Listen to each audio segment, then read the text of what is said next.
Hello बच्चों, आज हम अपना एटॉमिक स्ट्रक्चर्स का फोर्थ पार्ट करने वाले हैं, जिसमें है फिफ्थ पार्ट करने वाले हैं जिसमें हम पढ़ेंगे शेप्स ऑफ एटॉमिक ऑर्बिटल्स। ठीक है, तो देखो हमें डिफरेंट जैसे ऑर्बिटल्स होते हैं एस पी डी एफ, तो उनकी शेप क्या होती है, कैसे डिटरमाइन करते, कोऑर्डिनेट्स क्या क्या होते हैं, तो हम इसमें ये पढ़ने वाले हैं। देखो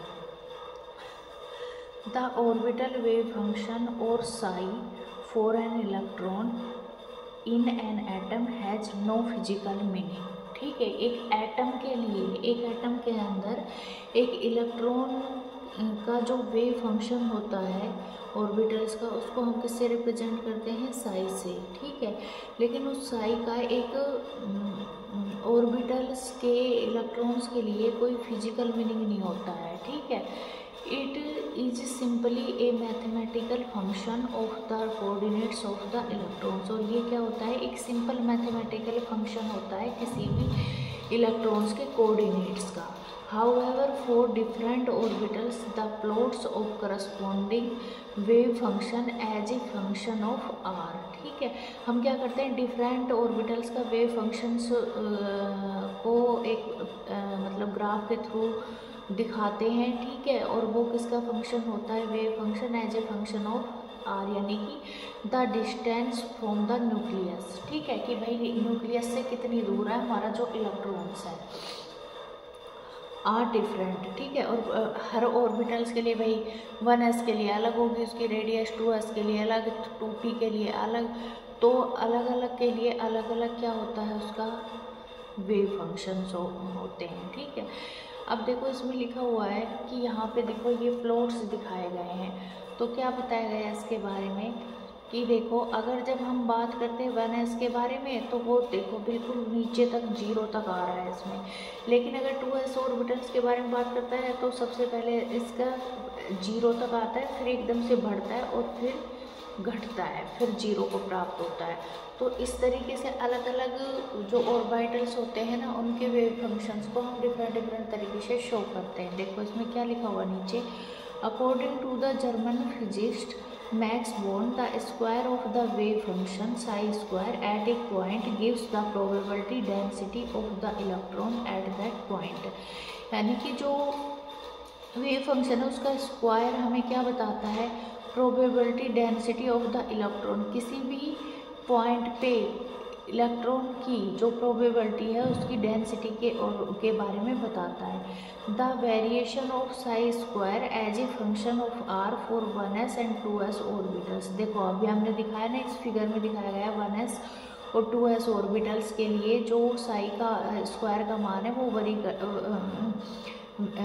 वो क्या करता रहता है, वेरी करता है। ठीक है, here again you may note that the curves for 1s and 2s orbital are different। देखो 1s और 2s के लिए डिफरेंट है साई स्क्वायर का मान। It may be noted that for 1s orbital the probability density is maximum at the nucleus and it decreases sharply as we move away from it। ठीक है, और 1s ऑर्बिटल्स के लिए जो प्रोबेबिलिटी है, प्रोबेबिलिटी डेंसिटी है, वो maximum कहाँ पे होती है, न्यूक्लियस के आसपास। ठीक है, न्यूक्लियस के अंदर, और ये कम होती जाती है जैसे जैसे हम न्यूक्लियस से दूर जाते हैं।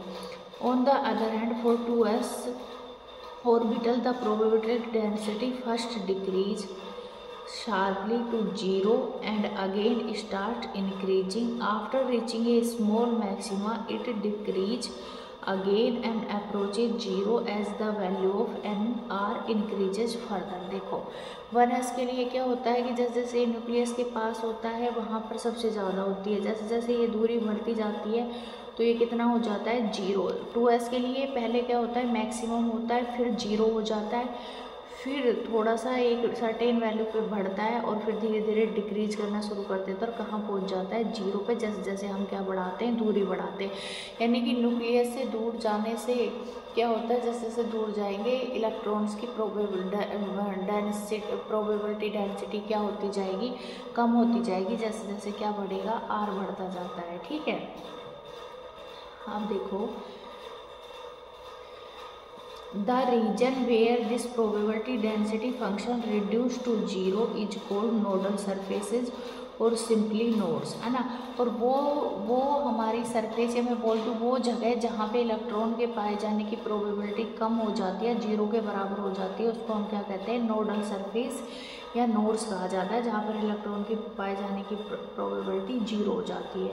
इन general it has been found that NS orbital has n-1 nodes, ठीक है।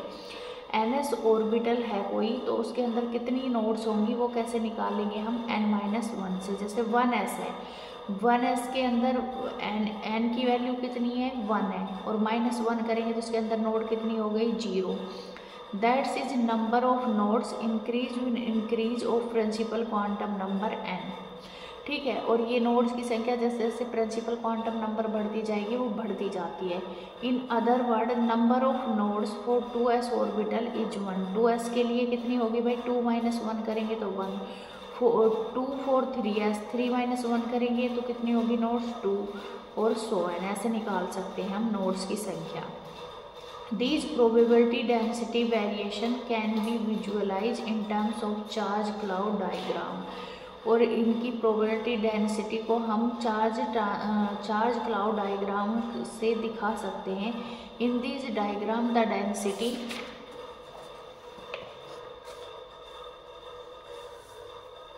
Density of dots in a region represent electron probability density in that region, ठीक है। ये है इलेक्ट्रॉन क्लाउड डायग्राम। इसके अंदर जो ये दिखाया गया है यहाँ पे इस तरीके से, ये न्यूक्लियस है और इधर क्या है, ये जो है पार्ट, यहाँ पे इलेक्ट्रॉन पाए जाने की प्रायिकता सबसे कम है। इधर मतलब उस रीजन को हमने किससे रिप्रेजेंट किया है, डॉट से, जो किसको रिप्रेजेंट करते हैं, electron probability density in that region, ठीक है।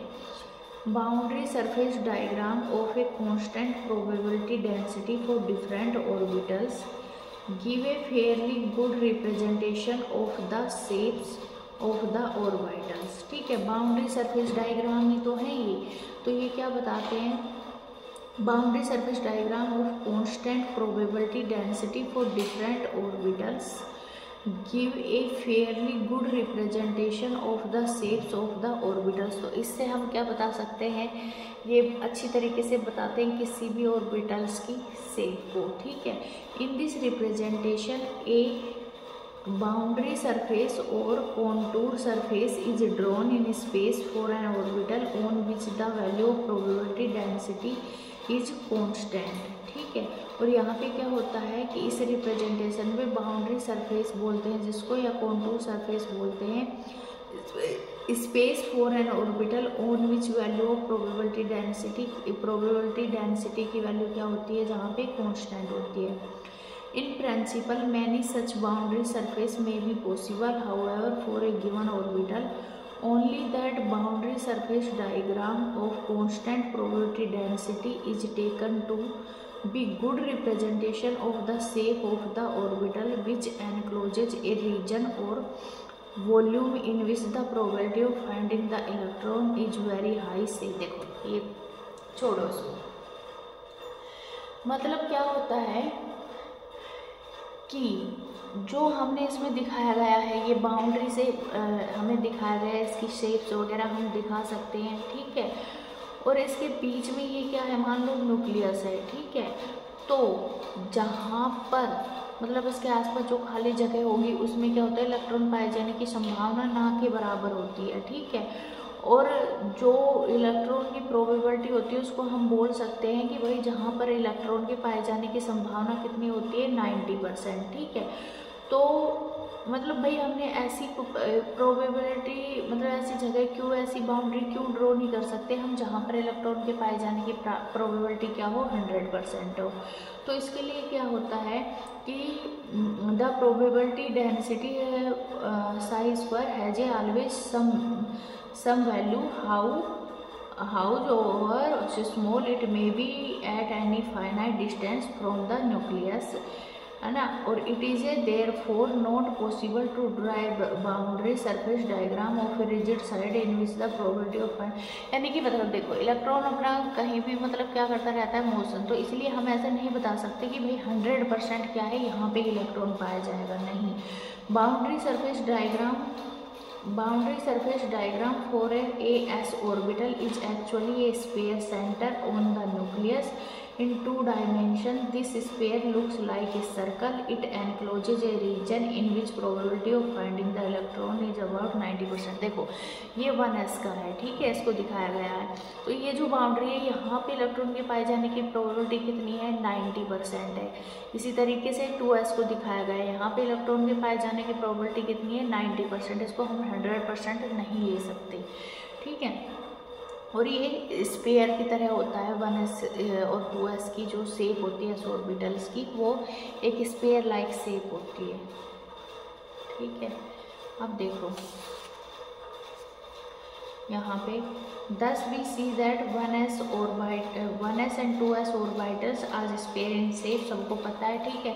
In reality all the s orbitals are spherical symmetrical, that is the probability of finding the electron at a given distance is equal in all the direction। देखो 1s जो orbital है वो हमारा क्या होता है, देखो 1s ऑर्बिटल्स और 2s ऑर्बिटल क्या होते हैं, स्फेरिकल शेप होती है इनकी, ठीक है। और जहाँ पे हर डायरेक्शन में इधर से यहाँ चलो, यहाँ चलो, यहाँ चलो, कहीं भी चलो, इलेक्ट्रॉन के पाए जाने की प्रोबेबिलिटी क्या होती है, सभी डायरेक्शन में सेम होती है। It is also observe that the size of the S orbital increase with increasing in an, that is 4s 3s 2s, जैसे जैसे मतलब एस ऑर्बिटल के लिए एन की वैल्यू बढ़ेगी उसकी जो साइज है वो भी बढ़ती जाएगी। 4s का सबसे ज़्यादा, 3s का उससे कम, 2s का उससे कम और 1s का सबसे कम। And the electron is located further away from the nucleus as the principal quantum number increases, ठीक है। और the electron is located further, और वो इलेक्ट्रॉन उतना ही दूर होता जाएगा किससे, न्यूक्लियस से, जैसे जैसे प्रिंसिपल क्वांटम नंबर बढ़ेगा, ठीक है। Boundary surface diagram for 3 2p orbitals l बराबर 1r, ये 2p ऑर्बिटल्स का दिखाया गया है, ठीक है। 2p जो ऑर्बिटल्स हैं ये दिखाया गया है। The nucleus is that the origin here unlike s orbitals, ये एस ऑर्बिटल की तरह नहीं होता है। The boundary surface diagram are not spherical, उसका स्पेरिकल भी नहीं होता है। Instant each p orbital consist of 2 sections called lobes that are one either side of the plane that passes through the nucleus। तो ये क्या होता है, इसकी जो है वो 2 सेक्शंस लोब्स होती हैं p ऑर्बिटल्स के अंदर। And the probability density function is 0 on the plane where the 2 lobes touch each other. और ये देखो 2 लोब्स हैं, ये एक दूसरे को टच कर रही है, तो यहाँ पे जो होगा वो इलेक्ट्रॉन के पाए जाने की प्रोबेबिलिटी कितनी होती है, 0। The size shape and the energy of the 3 orbitals are identical, तीनों की क्या होती है, एक जैसी ही होती है, ठीक है, जो साइज शेप होती है। In the way the lobes are oriented since the lobes may be consider to, अब देखो ये तीनों होते हैं उसके अंदर p ऑर्बिटल्स के अंदर, px, py और pz, ठीक है। It should be understood however that there is no simple relation between the value of m -1 0 +1, ठीक है। तो ये किसकी वैल्यू होती है, x और y और z की, और ये कोई फिक्स नहीं है कि भाई x के लिए -1 होगा, y के लिए 0 और x के लिए +1 होगा, ऐसा कुछ नहीं है। एंड द XYZ डायरेक्शंस, और ये XYZ कोऑर्डिनेट्स हैं जो डायरेक्शंस को क्या करते हैं, शो करते हैं, ठीक है। अब देखो यहाँ पे क्या होता है कि देखो यहाँ पे क्या है, ये d ऑर्बिटल्स है, मैक्सिमम d ऑर्बिटल्स कितने हो सकते हैं, 5, ठीक है। एक होता है dxy, dxz, और ये dyz और dx2y2 और एक dz2, ठीक है। तो देखो इसमें क्या होता है, It is sufficient to remember that because there are three possible values of m, there are therefore three p orbitals whose axes are mutually perpendicular. Like s orbital, p orbitals increase in size and the energy with the increase in the principal quantum number, and hence the order of the energy and size various p orbitals same वही होगा कि n की value बढ़ेगी तो क्या होगा कि उनका साइज भी बढ़ता जाएगा, ठीक है। Further like s orbital the probability of density function for p orbital also pass through value 0 besides at 0 and infinite distance as the distance from the nucleus increases. मतलब जहाँ से न्यूक्लियस से डिस्टेंस बढ़ेगी इलेक्ट्रॉन के पाए जाने की probability कम होती जाएगी। The number of the nodes are given by the n-2, that is number of radial node is 1 for 3p orbital, 2 for 4p। Radial nodes का भी एक फॉर्मूला होता है जो हम p ऑर्बिटल्स के लिए निकालते हैं, उसका फॉर्मूला n-2 होता है, ठीक है। तो रेडियल नोड 3p ऑर्बिटल के लिए कितना होगा 1 होगा, 4p के लिए रेडियल नोड कितना होगा 2 होगा। इस तरीके से हम निकाल सकते हैं। फॉर l बराबर 2 the orbital is known as d orbital, ठीक है। जब l के लिए l की वैल्यू 2 है तो ये किसके लिए होता है d के लिए। अब the minimum value of principal quantum number n has to be 3, और इसके लिए क्या होगी मिनिमम क्वांटम नंबर 3d से शुरू होता है, d ऑर्बिटल है। As the value of l can not be greater than n-1, क्योंकि हम n-1 से क्या नहीं ले सकते, l की वैल्यू ज़्यादा नहीं ले सकते, तो कितनी होगी इसके लिए 2 होगी। देयर आर 5m वैल्यू 2 यानी कि +2 से शुरू होकर -2 तक 5 वैल्यू होगी, तो d ऑर्बिटल्स भी कितने होंगे 5 होंगे। कौन कौन से dxy, dyz, dxz, dx2, y2 और dz2। The shape of the first 4 d orbital are similar to each other, whereas that of the fifth one dz square is different from others। इन चारों की शेप तो एक जैसी होती है लेकिन dz square थोड़ा अलग होता है। But all 5d orbital are equivalent, उनकी एनर्जी पांचों की क्या होती है बराबर होती है। The d orbital for which n is greater than 3 also have shape similar to the 3d orbital but different in energy and size, ठीक है। शेप सबकी बराबर होगी लेकिन किसमें साइज और एनर्जी में डिफरेंस होता है ऑर्बिटल्स के में। Beside the radial node that is probability density function is 0, the probability density function for the np and nd orbital are 0 at the plane passing through the nucleus। for example in case of pz orbital xy plane is nodal plane, ठीक है। pz में तो भाई x और y में तो electron के पाए जाने की प्रोबेबिलिटी 0 ही होगी ना, तो वो उसके लिए नोडल प्लेन हो गया। dxy में there are 2 nodal planes passing through the origin and bisect the xy plane containing z axes, ठीक है। तो यहाँ पे एक्स जेड और वाई जेड क्या हो गया, यहाँ पे 2 नोडल प्लेन हो गए। These are called angular nodes and number of angular nodes are given by l. Angular node निकालना हो तो हम एल से बता सकते हैं। 1 angular node for p orbital, 2 angular node for b orbital, और एस के लिए तो 0 ही हो गया angular node.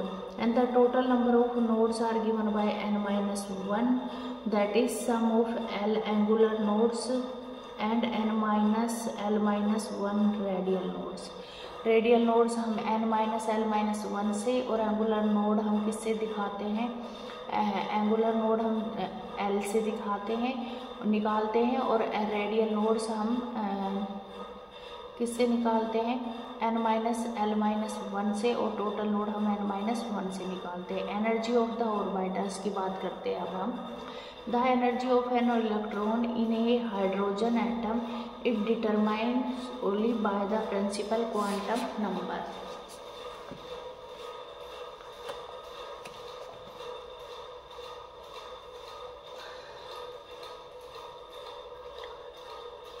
Thus the energy of the orbitals in hydrogen atom increase as full। Hydrogen atom में एक ही क्या होता है इलेक्ट्रॉन्स होता है, तो उसमें इलेक्ट्रॉन रिपल्शन तो होता नहीं है, अट्रैक्शन होता है सिर्फ। तो इसमें क्या होगा कि जैसे जैसे एन की वैल्यू बढ़ती जाएगी एनर्जी की वैल्यू भी बढ़ती जाती है, ठीक है।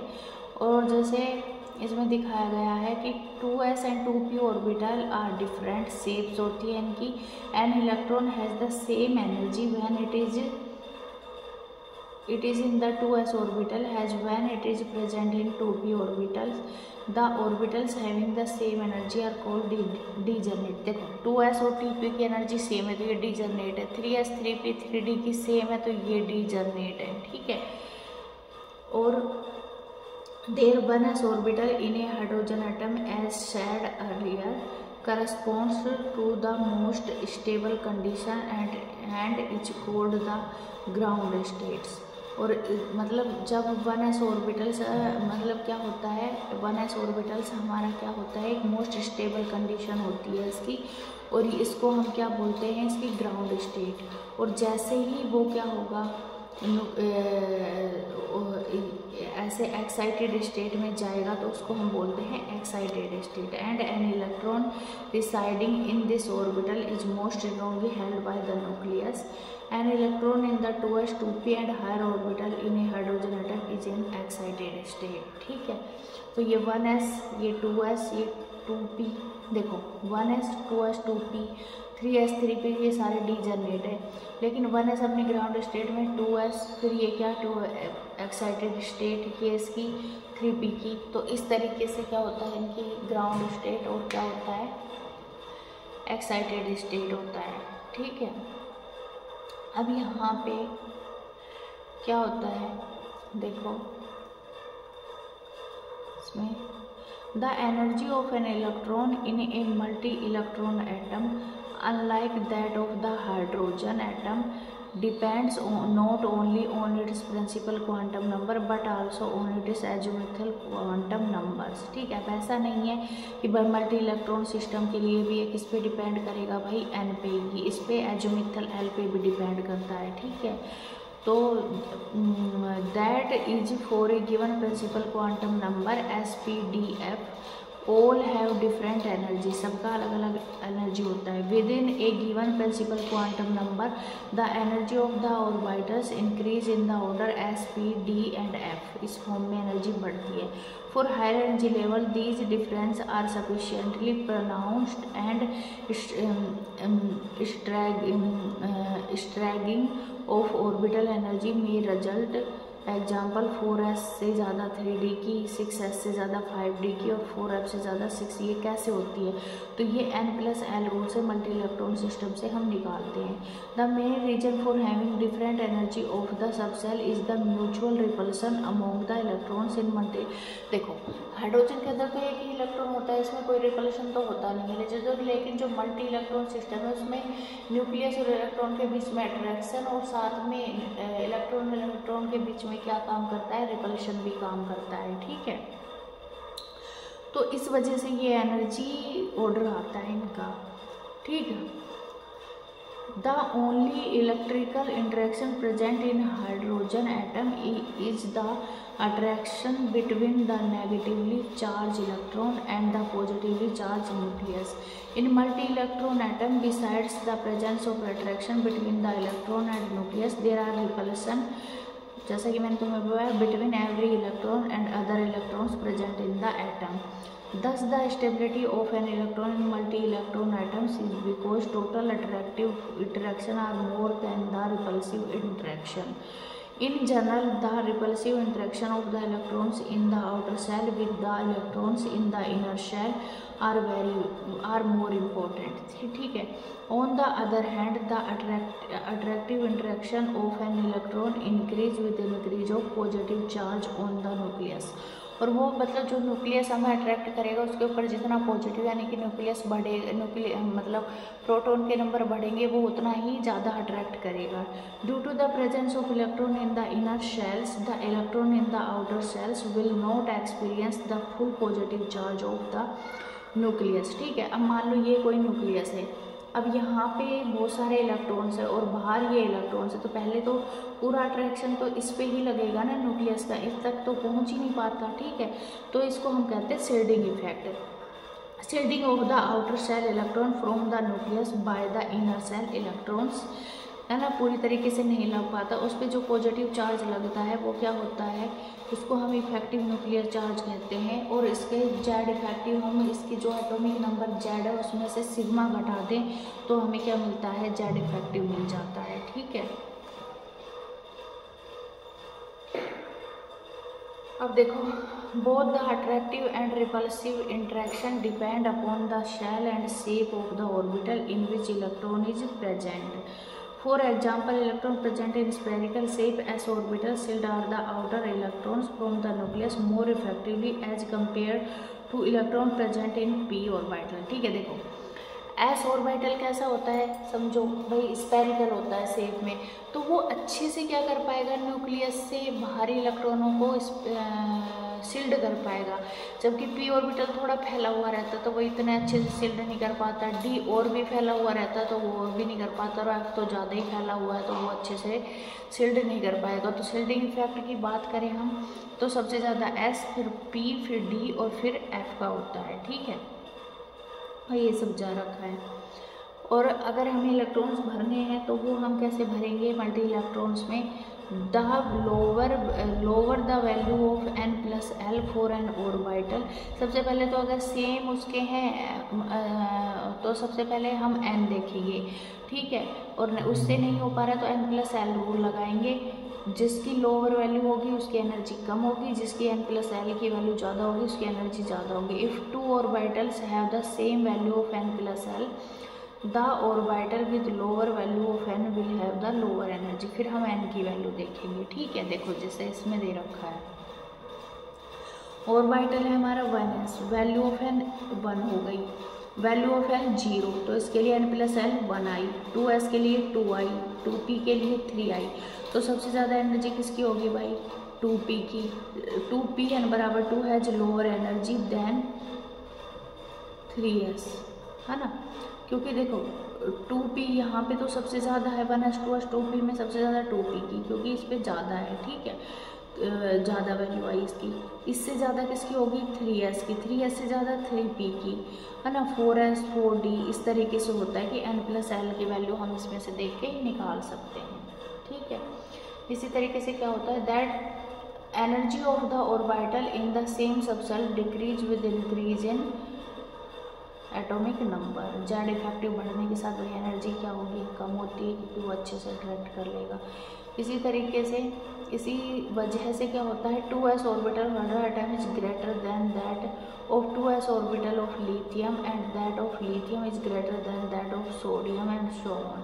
यानी कि लिथियम की 2s की सबसे ज़्यादा, फिर 2s लिथियम की, हाइड्रोजन की सबसे ज़्यादा, फिर लिथियम की, फिर Na की और फिर K की. ठीक है, तो जैसे साइज बढ़ता है एनर्जी कम होती जाती है क्योंकि न्यूक्लियस का इफेक्ट कम होता जाता है. Feeling of the orbitals in atoms. तो हम ना किसी भी एटम्स के अंदर जब ऑर्बिटल्स को भरते हैं तो उसमें हमें 3 रोल काम आते हैं. एक आफवो, एक पाउली और एक वुंड का मैक्सिमम मल्टीप्लिसिटी रूल. तो आफवो प्रिंसिपल क्या कहता है, the word Aufbau in German means building up. ठीक है, आफवो का मतलब होता है, ये जर्मन वर्ड से जिसका मतलब होता है building up. The building up of the orbital means the filling up of orbital with electrons.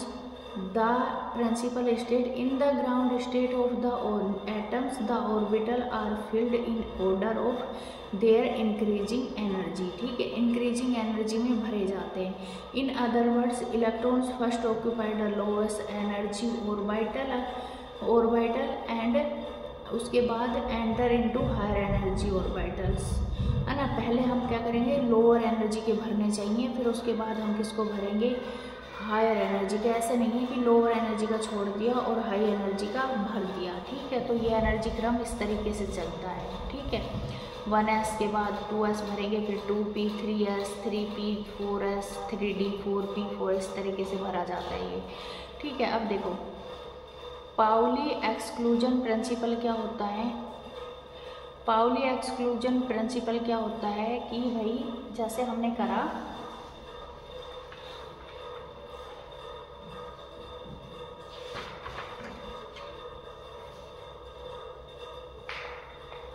No two electrons in an atom can have the same set of 4 quantum number, यानी कि किसी भी atoms के लिए चारों quantum संख्याएं बराबर नहीं हो सकती।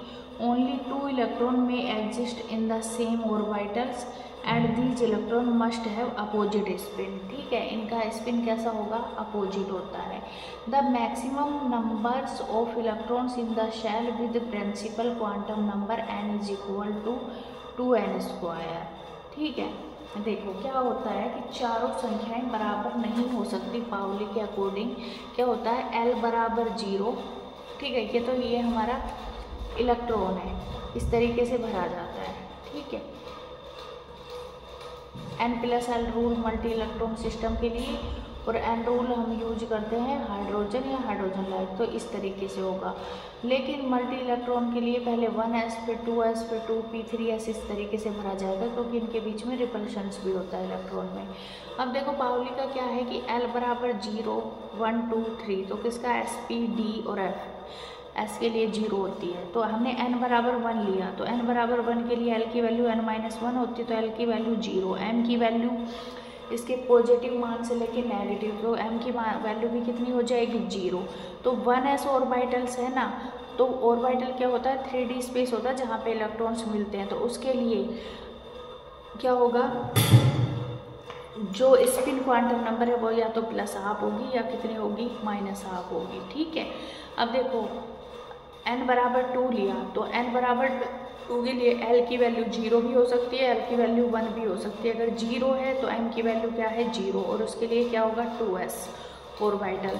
n बराबर 2 के लिए l बराबर क्या है, 1 है, तो ये m की वैल्यू 3 होगी, -1 0 और 1। तो ये कौन सा ऑर्बिटल है, 2p। और हमें पता है कि मैक्सिमम इलेक्ट्रॉन कितने भरे जा सकते हैं, 2n²। तो 2n² करेंगे इसके लिए, तो p में जो मैक्सिमम इलेक्ट्रॉन्स भरे जाएंगे वो कितने होंगे, 6 भरे जा सकते, 3 है ना, तो एक में 2 आएंगे, तो टोटल कितने आ जाएंगे, 6 इलेक्ट्रॉन्स। ठीक है, ये इस तरीके से।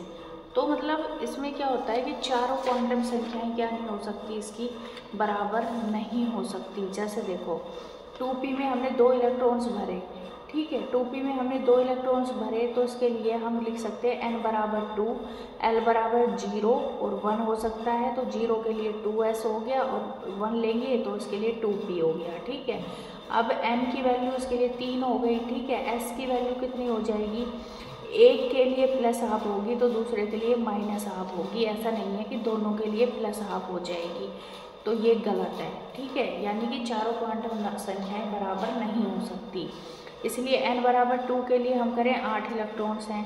ठीक है, इसमें l बराबर 0 लेंगे तो m बराबर क्या हो जाएगा, 0। ठीक है, तो ये 2s है, l बराबर 1 लिया, 2p हो गया, 3 है 6, तो टोटल इलेक्ट्रॉन्स कितने भरे जाएंगे इसमें, 8। ठीक है, इस तरीके से उन्होंने बता रखा कि नंबर ऑफ इलेक्ट्रॉन्स कितने भरे जाएंगे। ठीक है, ये होता है। अब आता है horns rule of maximum multiplicity. ठीक है, तो इसमें क्या होता है कि जब सारे जो ऑर्बिटल्स हैं उनकी एनर्जी इक्वल होती है ना, तो उसको हम बोलते हैं डीजरनेट लेवल। तो ठीक है, किसी भी डीजरनेट लेवल्स में जब हम इलेक्ट्रॉन्स भरते हैं तो पहले एक एक इलेक्ट्रॉन्स जाएगा सब में, और उसके बाद हम क्या करेंगे, ऑक्यूपाई करेंगे, मतलब पेयरिंग कराएंगे। ऐसा नहीं है कि खाली पड़े हैं सेम एनर्जी के और हमने क्या कर दी, पेयरिंग करना शुरू कर दी। ठीक है, तो क्या होता है कि इस तरीके से होता है कि ये सारे डीजरनेट लेवल्स हैं। ठीक है, सेम एनर्जी होती है इनकी। तो ऐसा नहीं है हमने 2 इलेक्ट्रॉन्स भरे तो क्या कर सकते हैं हम, 2 इलेक्ट्रॉन्स एक साथ इसमें नहीं भर सकते, पहले दोनों में एक एक जाएगा। और इनकी स्पिन भी क्या नहीं कर सकते, अपोजिट नहीं कर सकते। ठीक है, एक में जब दूसरा आएगा तब स्पिन अपोजिट होती है। ये बिल्कुल सही भरा गया है। इसी तरीके से सेम स्पिन रखनी है हमें। ठीक है, और यहाँ पे क्या हो गया, ये सही है कि भाई अपोजिट सेम स्पिन है यहाँ पे।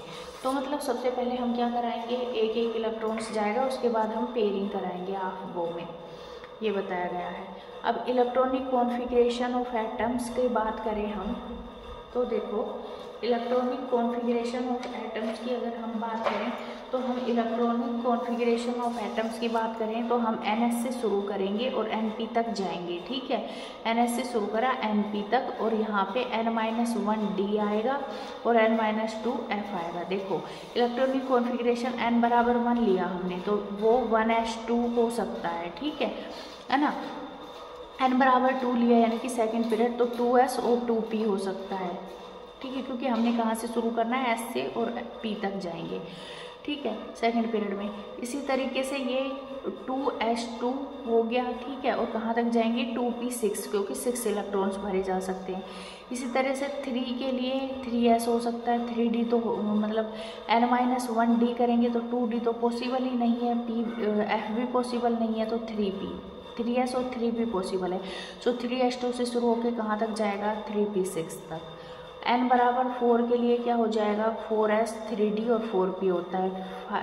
फिफ्थ पीरियड के लिए 5s 4d और 5p पॉसिबल है, और सिक्स्थ के लिए इस तरीके से हम इसमें क्या भरेंगे, इलेक्ट्रॉन्स भरते हैं, ठीक है। अब जैसे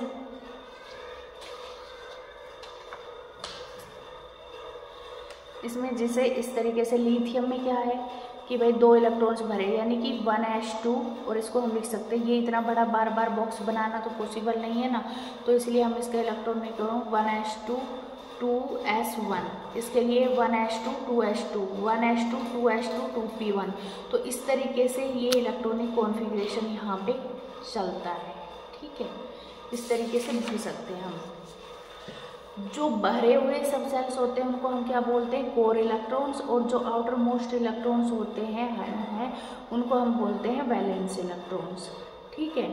अब देखो यहाँ पे है stability of completely filled half filled orbital. देखो एक तो मतलब हाफ फील्ड और कंप्लीटली फील्ड में जैसे ये क्या है हाफ फील्ड है, तो इसमें देखो सिमेट्री दिख रही है, और नेचर को सिमेट्री बहुत पसंद है इसलिए ये स्टेबल होते हैं। दूसरा एक्सचेंज ऑफ एनर्जी, यहाँ पे देखो ये वाला इससे एक्सचेंज हो सकता है, इतने सारे उससे एक्सचेंज पॉसिबल है, ठीक है। अब ये वाला इससे भी एक्सचेंज होगा, ये वाला इससे एक्सचेंज होगा, ये वाला इससे और ये वाला इससे, तो टोटल देखो कितने एक्सचेंज पॉसिबल है, ठीक है।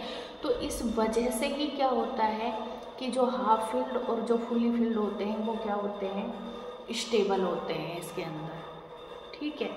तो